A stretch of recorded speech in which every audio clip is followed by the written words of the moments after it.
735-2317 today to schedule your appointment. That's 217-735-2317. SIU Medicine, forward for you. DeWittDailyNews.com is the area's leading local news source 24 hours a day, 7 days a week. Get the latest local news, obituaries, police blotter, weather forecast, and more with no paywall. Head to DeWittDailyNews.com to get the local information you need to know. From the Heart Media Group newsroom and DeWittDailyNews.com, I'm Ben Hubbard with this expanded morning newscast.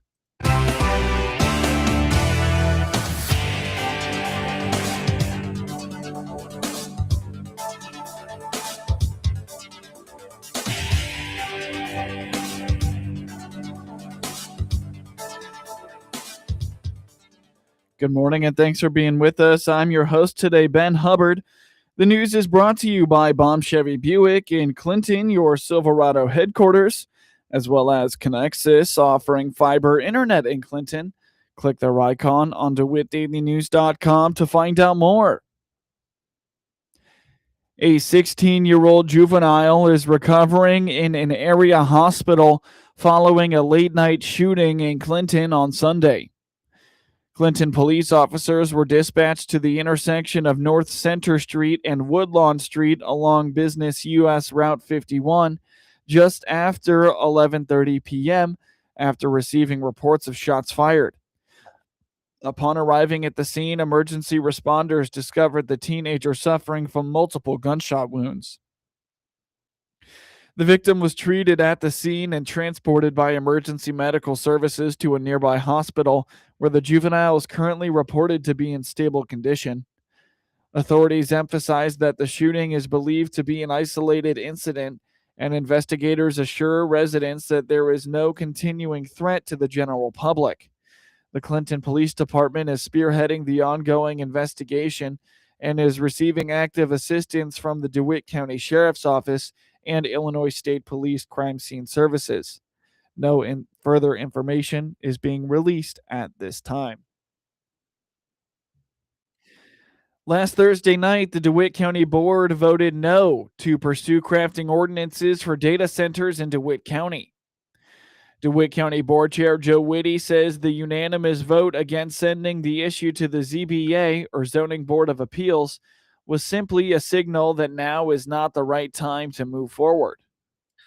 This was after giving the board plenty of time to kind of look into the issues, put our position out there publicly that, yes, we hear the public. There's a lot of opposition. There's some folks that, maybe embrace the opportunity, but I think those views are more silent. You don't hear that as often. But, and so we just had to consider everything. We have to consider the issues. You have to consider the things going on at the state and national level. And I think the message last night was this is not the right time. Not saying that we're going to take it up a year from now, but we just think that we need to slow down and just kind of, there's no rush. And that's what the message was last night. I think there was unanimous decision to not start a text amendment, which would, if you recall, we did have the resolution a couple months ago basically stating that a data center is not an allowed use in DeWitt County today. So without an ordinance, it's effectively, it's not allowed. It carries the same impact as, say, of moratoriums. Under current regulations, a text amendment or a new zoning ordinance can be initiated in one of three ways: by the county board, by an individual landowner submitting an application and fee, or by the Regional Planning Commission. Whitty stresses Thursday's vote strictly represented the board's position that it would not initiate the process itself.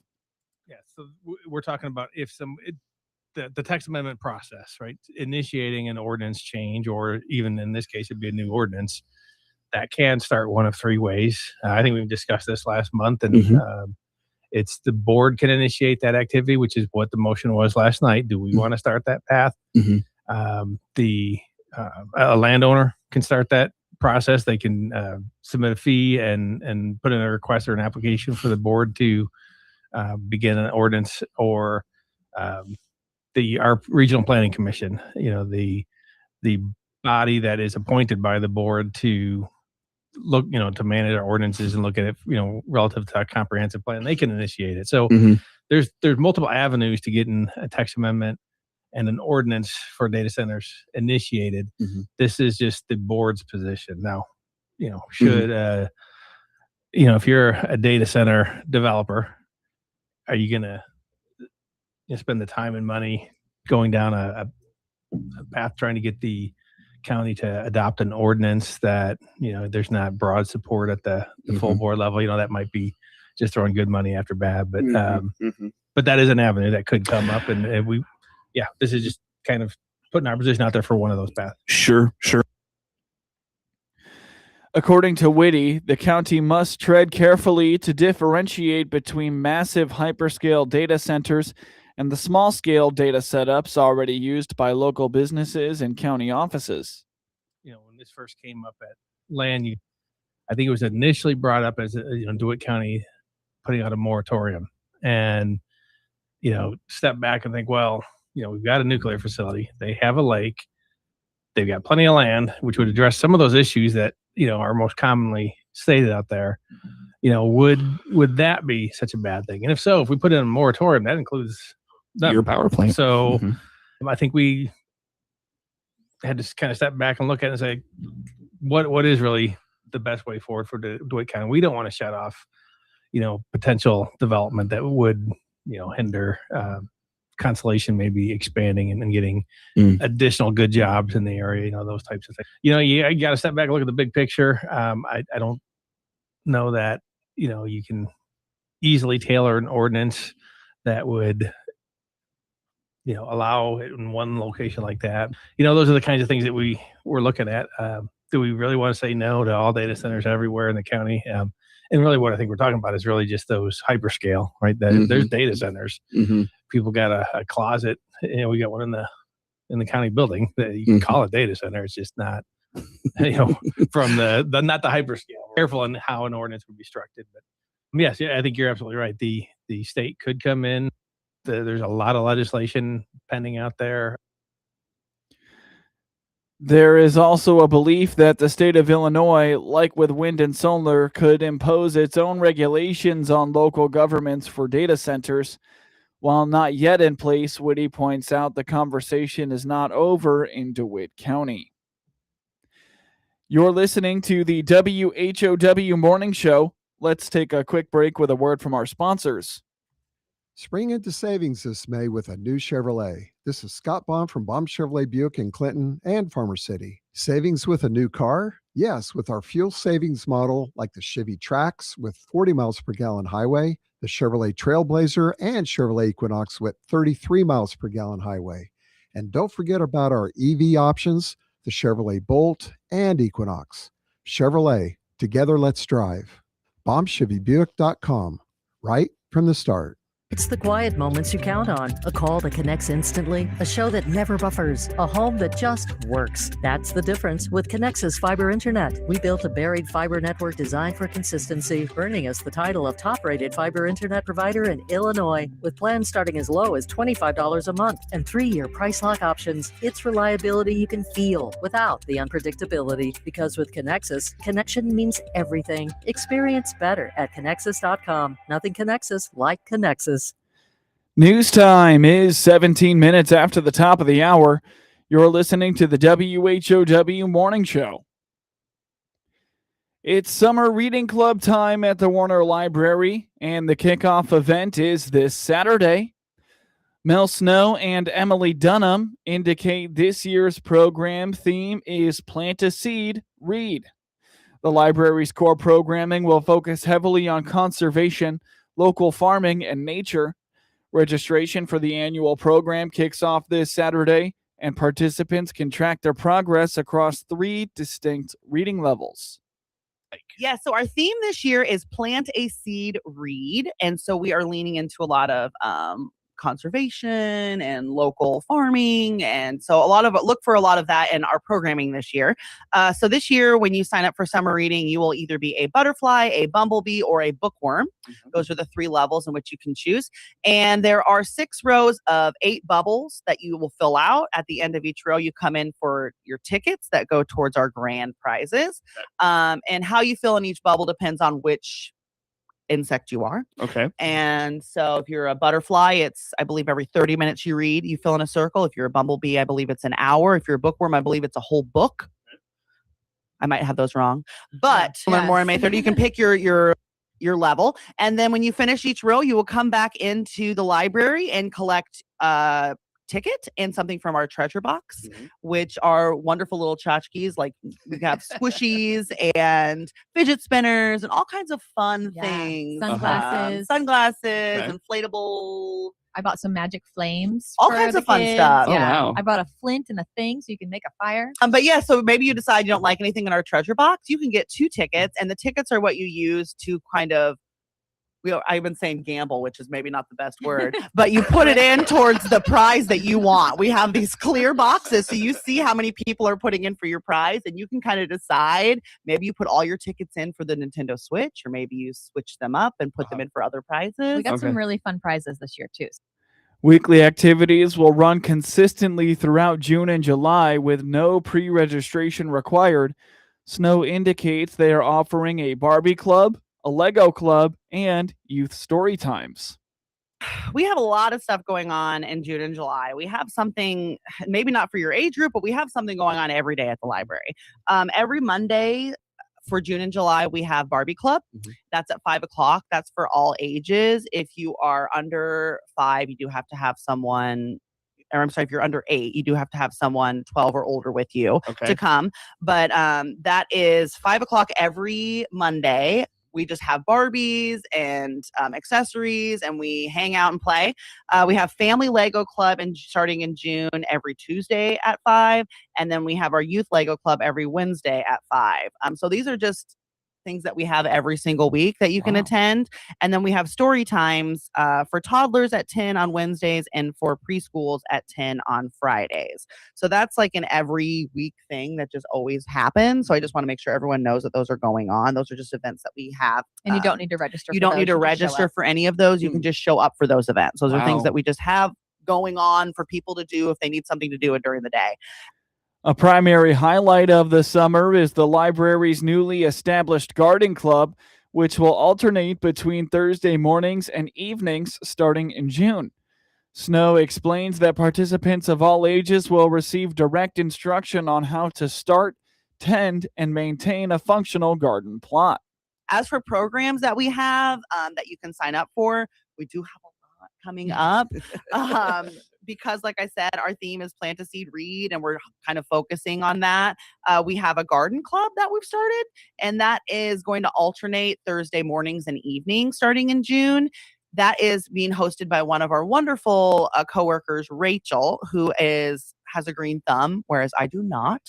My husband, Lucas, who's our maintenance supervisor, has kind of built us a little community garden out on our green space. Oh, cool. And we are going to learn how to start, tend, and maintain a garden this summer. All ages are encouraged. Again, like I said, if you're under 8, you do have to have someone 12 or older with you there. But so our first one is going to be 9 a.m. on June 4th, and then we alternate to the evening. So if you do need to register for that program, if you check our website, all the details about when you can sign up for those are on there. But that is one of the events I'm really excited about that's starting up, and that's every Thursday in June, alternating morning and evening, so we can learn about gardening and planting. Yeah, those are lifelong skills too. Yes, yes. So totally. you can do this as a family or as a couple or a mother and daughter. Yeah. It's really, really cute.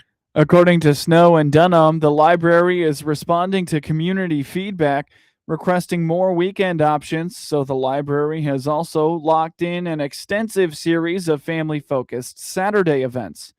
June's lineup includes Scoville Zoo presentations, a nature walk at Medlar Woods, and a highly anticipated Equipment Day partnership with Clinton's Case IH dealership to bring large farm implements to the library lawn for kids to explore.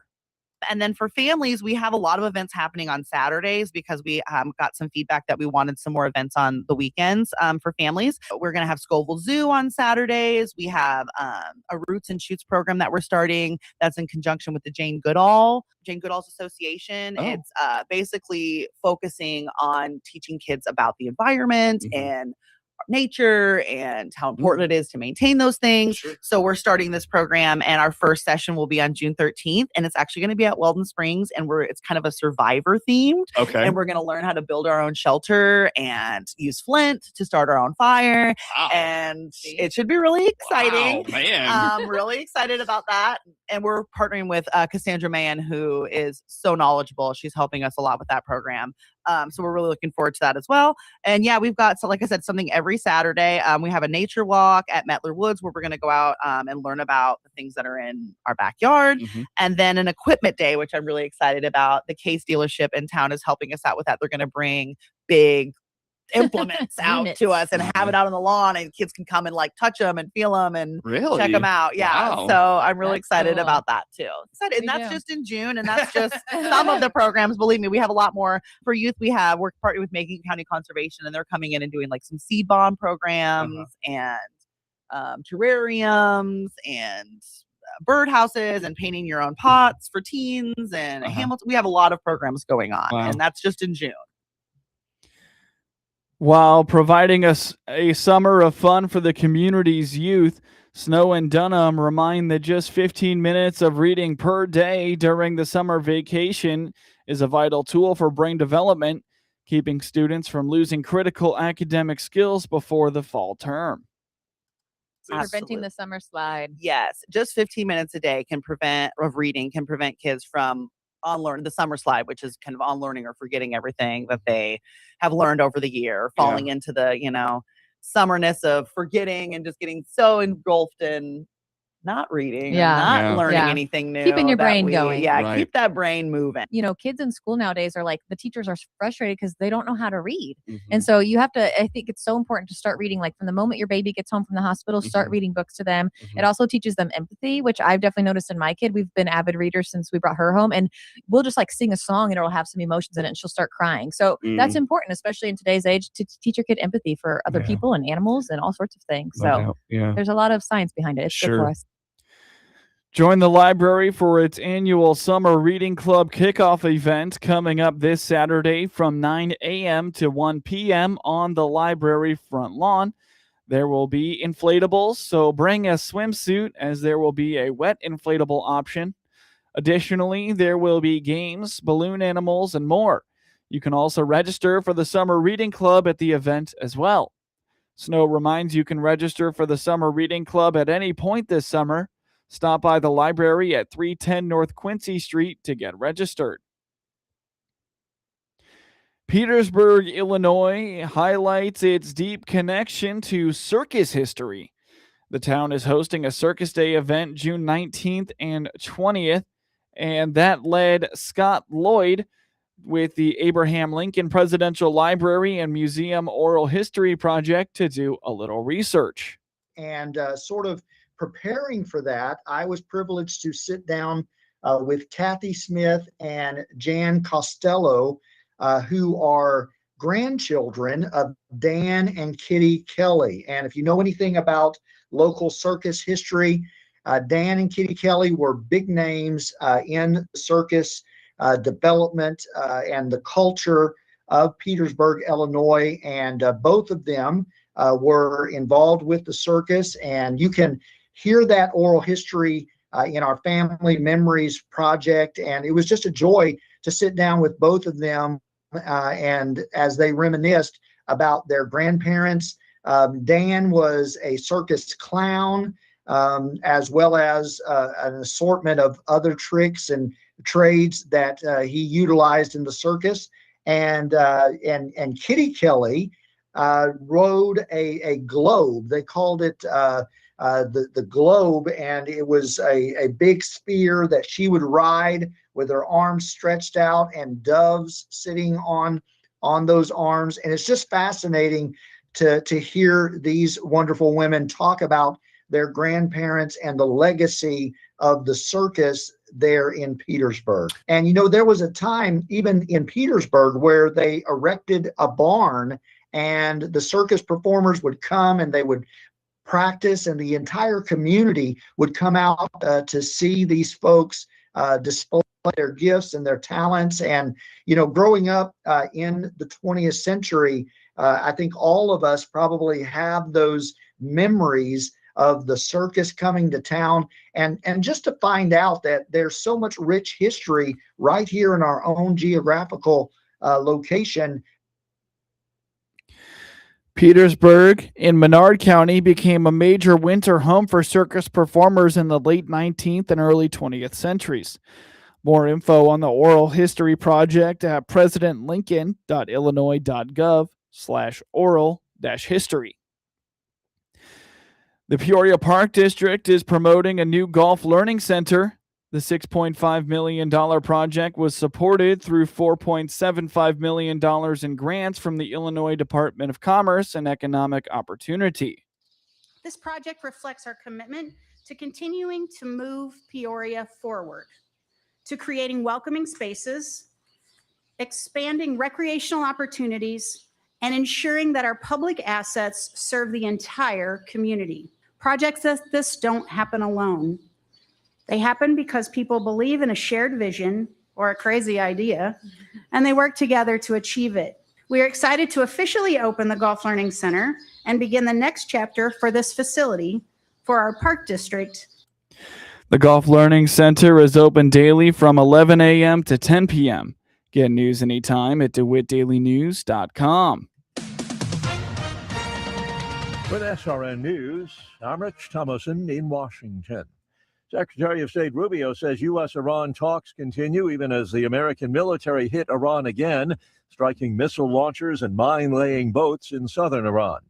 An Israeli airstrike hit a village in eastern Lebanon as Israel goes after Iranian-backed Hezbollah fighters. Lebanese state media says a dozen people were killed. Republican U.S. Senator John Cornyn faces a challenge from Texas State Attorney General Ken Paxton in today's GOP primary runoff. Paxton has been endorsed by President Trump. Cornyn hoping for a fifth term in the U.S. Senate. President Trump goes to the doctor today. It's his annual physical and dental checkup at Walter Reed National Military Medical Center.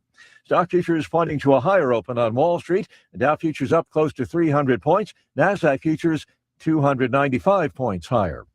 More details at srnnews.com. If you want unlimited talk, text, and data on a super fast network, Big Wireless will sell it to you right now for as little as $70 a month. Or you can buy it from Pure Talk for half of that. I'm talking about unlimited talk, text, and data for just $34.99 a month. But wait, there's more. When you switch to Pure Talk, you'll be switching to an American wireless company that's committed to keeping 100% of its customer service in this country. I appreciate that. In fact, that's why I switched. I also appreciate the way they support our vets and our skilled workforce. Dial pound 250, say micro, and get unlimited talk, text, and unlimited data for just $34.99 a month. That's pound 250 micro. Stop paying twice what you need to pay for the service you want and switch to an American wireless company that actually stands for something. Pure. From the Hart Media Group Sports Desk, IL Sports Wire, and DeWittDailyNews.com, I'm Ben Hubbard with this local sports report. In high school softball sectional semifinal matchups for today, in Class 1A, the top-seeded Meridian takes on 2-seeded Hayworth at Leroy at 4:30 p.m. And following that game, the top-seeded Leroy hosts the third-seed Salt Fork at 6:30 p.m. In Class 2A, 1-seed Riverdale takes on 2-seeded Eureka at Brimfield at 4:30 p.m., while the top-seeded Marshall takes on the 6th-seeded Bloomington Central Catholic at Monticello at 5 p.m., and top-seeded Rochester takes on 2-seed Springfield Sacred Heart Griffin at Williamsville at 4:30 p.m. In Class 3A, top-seeded Chatham Glenwood plays 3rd-seeded Marion at Centralia at 4:30, And the 1 seed Washington takes on 2 seeded Mount Zion at Lincoln at 4 p.m. In high school baseball regional quarterfinal scores from yesterday, the 7th seeded Athens shut out 10 seed Decatur Unity 15-0. 8th seeded Ridgeview routed the 9th seeded Blue Ridge 16-1. 6th seeded Kansas beat the 11th seed Cerro Gordo 3-1, while the 7th seeded Meridian shut out 10th seed Heritage 10-0, and 8th seeded Central A&M took down the 9th seed Villa Grove 6-5. In Class 2A, 7th seeded Bloomington Central Catholic beat the 10th seeded Tri-City 10-1, while the 8th seeded Canton took down the 9th seeded El Paso Gridley 7-6. The 7th seeded Champaign St. Thomas More beat 10th seeded Georgetown Ridge Farm 1-0, while the 8th seeded Marshall beat the 9th seeded Sullivan 7-2. And the 8th seed Paxton Buckley Loda fell to the 9th seed Pontiac 3-2. Munetaka Murakami homered. Anthony Kay pitched 6 sparkling innings, and the Chicago White Sox stopped Minnesota's 4-game win streak with a 3-1 victory over the Minnesota Twins on Monday. The White Sox opened a 7-game homestand with a victory in front of a crowd of over 30,000 on Memorial Day. Munetaka Murakami brought the Sox back after briefly trailing in the first. And the pitch by Matthews, and he hits a towering fly. Right field. It is out of here. The drought is over. It's 1-1. Murakami's countryman, Riku Nishida, made his major league debut and thrilled the crowd with an Ichiro-esque assist from right field. Here's the pitch. There's a base hit into right. Arcia around third. Here's the throw by Nishida to the plate. They've got a shot. He's going to be out. Wow. Drew Romo put the Sox on top to stay with a 2-run shot in the bottom of the second. The Sox went on to win 3-1. Game 2 of 4 between the Sox and Twins Tuesday night. I'm Jeff Meller, and I'll have your pregame coverage starting at 6 o'clock on the ESPN 1000 Hard Rock Casino White Sox Network. The White Sox play the second of their 4-game series with the Twins tonight on WHOW. Pregame starts at 6 p.m. Henry Davis hit a go-ahead solo home run in the 7th inning, and the Pittsburgh Pirates sent the Chicago Cubs to their 9th straight loss with a 2-1 victory on Monday. Davis turned on a 91-mile-per-hour cutter from Cubs reliever Trent Thornton, who is 2-1, and sent it well over the right field fence for his 4th home run of the season. Pittsburgh's bullpen made it stand up. Wilbur Dodal is 1-0 and tossed 3 scoreless innings in relief to pick up the victory. Gregory Soto worked a perfect 9th for his 6th save as the Pirates beat the Cubs for the 3rd time in 4 tries so far this year. Brandon Lowe had 2 hits for Pittsburgh, including an RBI double. Spencer Horwitz also had a pair of hits and a handful of excellent plays at first base, all of them against Cubs star Pete Crow Armstrong. Horwitz was perfectly positioned to snatch a couple of line drives and then made a brilliant diving grab on a sharp grounder before tossing to Dodo covering first to rob Crow Armstrong of a hit. Michael Busch hit his 6th homer of the season for Chicago, but it wasn't enough to halt a funk that is nearing 3 weeks. Chicago's 9-game skid is the franchise's longest since a 10-game slide in 2022. The Cubs have dropped 13 of 15 overall and fall into the middle of the pack in the hyper-competitive NL Central, where all 5 teams started Memorial Day above 500. Cubs starter Ben Brown allowed 1 run and 4 hits over 6 innings with 2 walks and 7 strikeouts, whittling his ERA to 2.01. Pirates starter Carmen Mlodzinski fighting hard to stay in the rotation as Jared Jones nears his return from elbow surgery, allowed 1 run over 5 innings and 3 walks and 3 strikeouts. The series continues on Tuesday. Braxton Ashcraft is 3-2 with a 2.89 ERA and starts for the Pirates. Jacob Misarowski matched a career high with 12 strikeouts and carried a no-hitter into the 6th inning as the Milwaukee Brewers defeated the St. Louis Cardinals 5-1 on Monday. Christian Yelich hit a 2-run homer, and Andrew Vaughn went 3 for 4 as the Brewers extended their NL Central lead over St. Louis to 2.5 games. Misarowski is 5-2 and threw 57 pitches of at least 100 miles per hour, which represented the most in a single game since pitch tracking began in 2008. The previous record for 100-mile-per-hour pitches in a single game was 47 by Cincinnati's Hunter Green against St. Louis on September 17, 2022. He reached a top velocity of 103.4 miles per hour while allowing 1 run, 2 hits, and 1 walk in 7 innings. His ERA improved to 1.83. Misarowski started the game by walking J.J. Weatherholt, but the Cardinals wouldn't get another runner on base until Pedro Pajes hit a bloop single to lead off the 6th. The Cardinals got a run later in the 6th to end Misarowski's streak of consecutive scoreless innings at 29 1/3. Teddy Higuera owns the Brewers' record with 32 straight scoreless innings in 1987. Milwaukee took the lead for good by scoring 3 runs in the first inning off Matthew Liberatore, who entered the day with a 1.26 ERA in 4 career starts against the Brewers. Jackson Churio drew a leadoff walk, stole second, and scored on a single to left by William Contreras. Yelich followed that by sending a 2-2 pitch over the wall in left center, an opposite field shot that traveled 381 feet. The Brewers wouldn't do any more damage against Liberatore, who falls to 2-3, who had a career-high 10 strikeouts in 5 innings.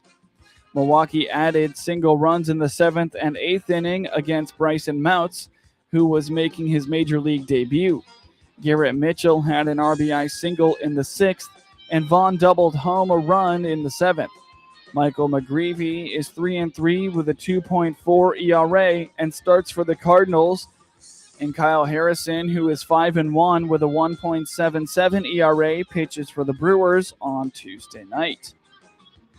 In MLB Memorial Day scores, the Baltimore Orioles beat the Tampa Bay Rays 9-7 in a 13-inning thriller.